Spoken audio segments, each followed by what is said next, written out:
អូខេសួស្តីបងប្អូនអរគ្នាហ្នឹងហើយបងប្អូនឥឡូវនេះយើងកំពុងតែមានប្រូម៉ូសិនពិសេសសម្រាប់បងប្អូនដែលជាអតិថិជនចាស់អតិថិជនថ្មីឥឡូវយើងកំពុងតែមានប្រូម៉ូសិន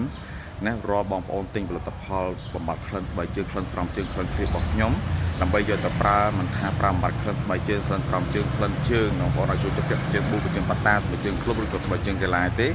បងប្អូនឥឡូវនេះយើងមានការប្រូម៉ូសិនបញ្ចុះតម្លៃពិសេសហើយក៏យើងមានថែមកាតបញ្ចុះតម្លៃ 50% សម្រាប់បងប្អូនដែលជាអតិថិជនទិញលើក្រោយនឹងបញ្ចុះតម្លៃ 50% ទាំងអស់អញ្ចឹងសម្រាប់បងប្អូនដែលត្រូវការអាចទំនាក់បានតាមឆាតតាម Telegram ហើយការប្រើប្រាស់របស់ទេបងប្អូនគ្រាន់តែមកវាមកអូខេហើយបងប្អូនចាក់នៅក្នុងស្បែកជើងមកអូខេខ្ញុំចាំមុនធ្វើការចាក់វាចូលបន្តិចបន្តិចបងប្អូនចាក់បន្តិចបានហើយបងប្អូនចាក់បន្តិចបានហើយចាក់បន្តិចទេហើយបងប្អូនគួរវាសពណាអូខេ